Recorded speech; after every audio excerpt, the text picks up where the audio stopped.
હાલો વિદ્યાર્થી મિત્રો, કેમ છો? બધા મજામાં જ હશો. સ્વાગત છે તમારો આપણી YouTube channel education Umesh commerce એકેડેમીમાં. બરાબર છે. આજે આપણે આપણો એક નવો ટોપિક લઈને આવી ગયા છે. આપણે નેક્સ્ટ વિડીયોની અંદર જવાબદારીઓ વિશે વાત કરી હતી, તેવી જ રીતે આજે આપણે મિલકતો વિશેની વાત કરવાની છે.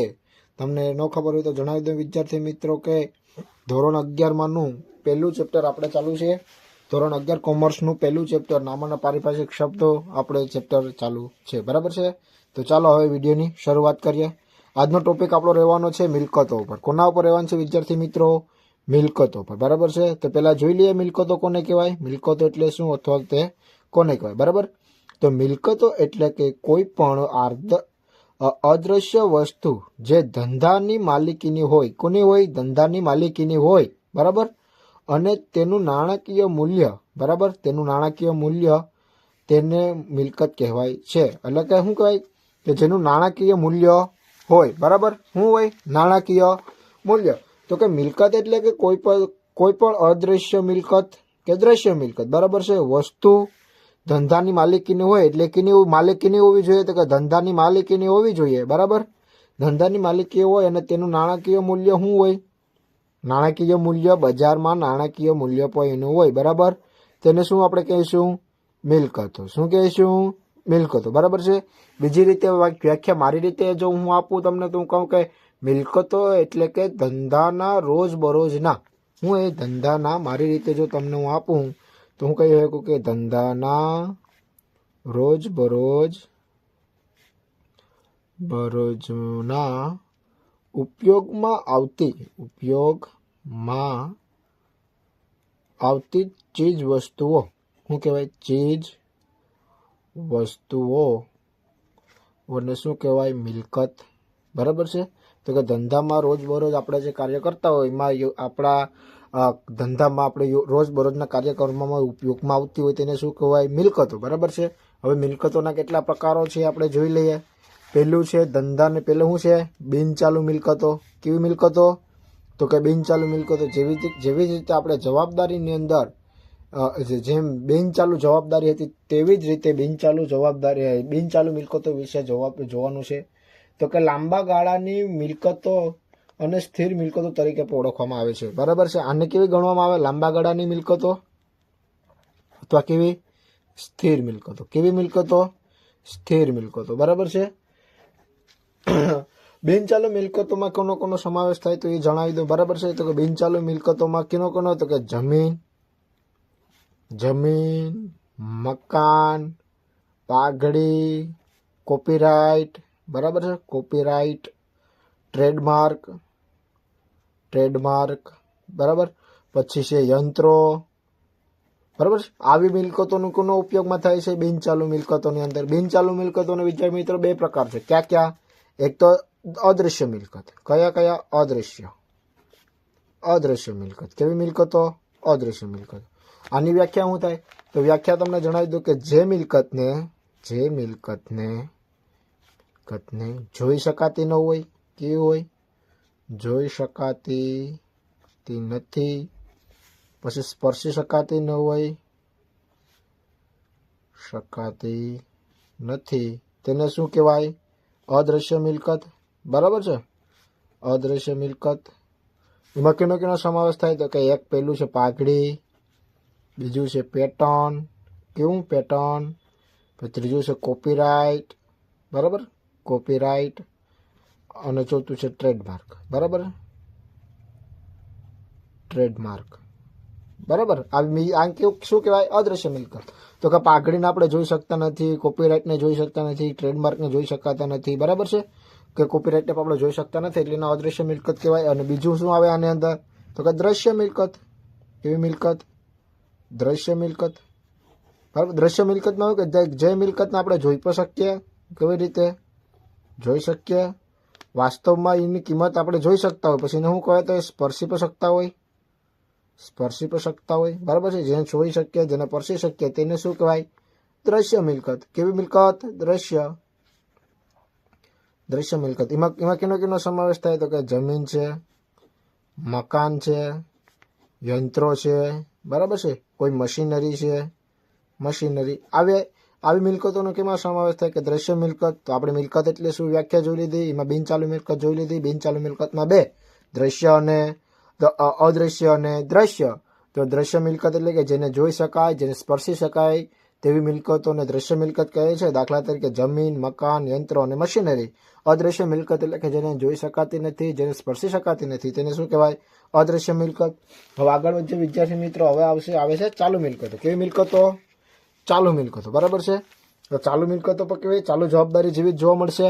તો કે જેનો જોયો તો કે જેનો સમયગાળો 1 વર્ષ કરતા ઓછો સમય હોય તેનું રોકડમાં રૂપાંતર થઈ શકે તેને ચાલુ મિલકતો કહે છે. તો કે કેવું હોય? તો કે જે મિલકતોનો સમયગાળો કેટલો હોય? સમયગાળો 1 વર્ષ કરતા ઓછો. કેટલો? 1 વર્ષ કરતા ઓછો હોય. બરાબર છે. અને તેનું રોકડમાં રૂપાંતર થઈ જાય. એટલે કે એ મિલકતોને આપણે રોકડ રૂપિયામાં પણ રૂપાંતર કરી શકીએ. બરાબર છે. રોકડ રૂપિયામાં પણ રૂપાંતર થઈ શકે તેને ચાલુ મિલકતો કહે છે. તો ચાલુ મિલકતોમાં કોનો સમાવેશ થાય? તો એક તો જો રોકડ શિલક છેલ્લે પડી હોય એ એક મિલકત છે. બરાબર છે.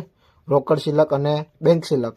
કેમ કે બેંકને પણ છેલ્લે આપણે બેંકમાં પડેલા નાણાંને પણ આપણે છેલ્લે રૂપાંતર કરી શકીએ, નાણાંમાં રૂપાંતર કરી શકતા હોઈએ છે. બરાબર છે. તાનુક, દેવી હુંડી, લેણી હુંડી. બરાબર. શું છે આ? દેવી હુંડી છે, લેણી હુંડી છે. બરાબર છે. આ બધી હુંડી આપણે લખી હોય ને આપણે કોઈને લખી હોય એટલે એને છેલ્લે લાસ્ટમાં આપણે વર્ષના અંતે શું થાય? રોકડમાં રૂપાંતર થઈ જાય એટલે કિંમત સમાવેશ થાય. એમાં ચાલુ મિલકતોની અંદર સમાવેશ થાય છે. પછી આવે છે પ્રવાહી મિલકતો. બરાબર છે.